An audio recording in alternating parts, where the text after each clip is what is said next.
Hey, Iostax here. I am a professional FPS coach and former professional coach for Overwatch League organizations like the New York Excelsior and the Boston Uprising. With now more than 5 years of professional coaching experience under my belt, running the biggest private coaching business over at iostax.com and helping out players for free over on my Discord's Ask Stax Anything channel. The cycle is always the same. You watch a pro match or stream, dream of how amazing it would be to one day play as well as them, so you reinstall the game, jump right into it, and then come to the same realization as countless times before. You're bad, and you've never been able to do anything about it. And if you think about it, maybe you have some friends who are better than you, and you have some friends who are worse than you. But how much does their skill really change?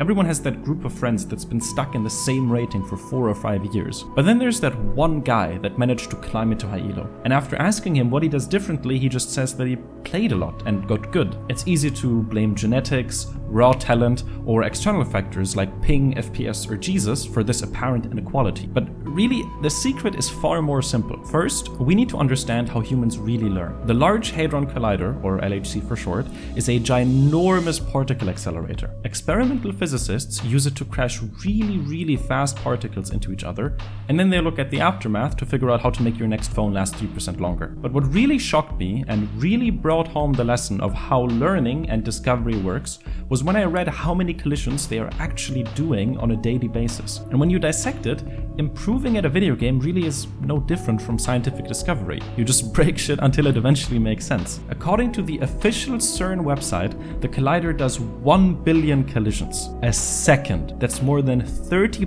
petabytes of data a year. For reference, that's the size that this video takes up if it were 250 years long. And we are talking about a single second of collisions. Alright, physics is cool, but why is this so important? Because of pattern recognition. The big problem that players face is that they think about their games hoping that one day it will go click and they just figure something out of nowhere. But that's not how it works.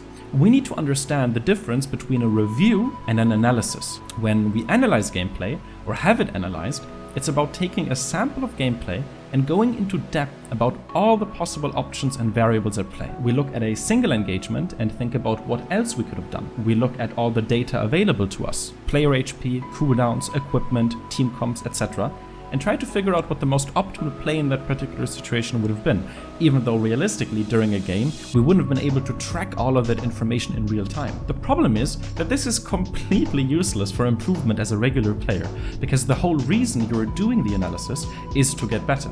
But you can't really properly analyze and judge all these different alternative options if you aren't good to begin with. What you have to do to get better is use augmented feedback. You already get basic feedback from the game. You go for a play and then you either get a kill or you die. You either win the fight or lose it. But the problem is that while gaming, you don't have all your mental resources available to really process that feedback. Especially for players who struggle with tilt after losing fights, it's tough to learn much from them. So in the same way that the LHC records billions of collisions and then tries to look for patterns, we have to do the same thing. Instead of doing the classical win is good, lose is bad, we have to look at larger samples of data to draw conclusions about the efficacy of a play. Certain physics discoveries were made because they realized that the same collision would give them particle A 50.1% of the time and particle B 49.9% of the time. That's minuscule. If you only looked at a couple collisions, you would never be able to figure that out. But when you look at trillions of collisions, a 0.2% difference is ginormous.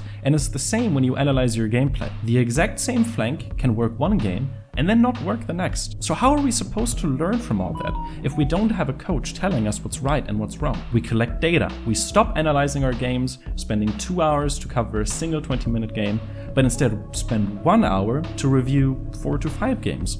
Skip over the boring parts, only look at the actual engagements, the parts where decisions are made. All of a sudden, instead of reviewing 3 games a week, we are reviewing over 20. And then we might notice that a certain flank works 60% of the time. That's much more useful. And more importantly, now that the feedback has been augmented by a larger sample size, we can try and look for patterns. What do the failed attempts of that flank have in common? What do the successes have in common? Maybe all of the failures were with the brawl comp and all the successes were with the dive comp. Now we have a hypothesis we can test. We can go into the game and base our playstyle on it. Then we gather data again through efficient review. And now we see that the flank works 90% of the time. So our hypothesis is very likely to be true. That's the same process that scientists have used for millennia to figure out how the world works. So why not use them to figure out how a game works? Look at a lot of fights, look for patterns in the successes, look for patterns in the failures, and then think about how you could change your playstyle to increase your rate of success. You'll go from I always flank here to I flank here when my team plays comp X to I flank here when my team plays comp X, and I know they don't have cooldowns A, B, and C, and so on, until eventually you have a very specific set of conditions that will let you know, hey, all the stars aligned, if I go for the flank here, it has a 99% chance of winning me the fight, according to past reviews. This is a grind, of course, but taking into account how with practice you'll get more effective at it, and how a lot of discoveries and thought processes transfer across characters and even games, you will constantly have things to do. Every team fight you look at, every new hypothesis you test and evaluate, every new question you now ask yourself before making a decision in-game is progress. And that's how players ultimately get better, by constantly thinking about what factors lead to success and which ones predict failure. Not just in a single instance, but over a large sample size of fights. And if you know with high certainty that given these conditions, a play has a high success chance, you'll also be able to execute that play with significantly more confidence, which is half the battle. If you'd like to learn more about this concept or many others like it in detail, check out iostux.com to book a session. I also offer mental coaching and aim coaching for players who struggle with issues like tilt or a lack of confidence, or would like to improve their mechanical techniques. I also encourage you to join my Discord. You can use the Ask Stux Anything channel to ask questions and receive answers on a daily basis. My name is iostux, and I'd like to thank you for learning.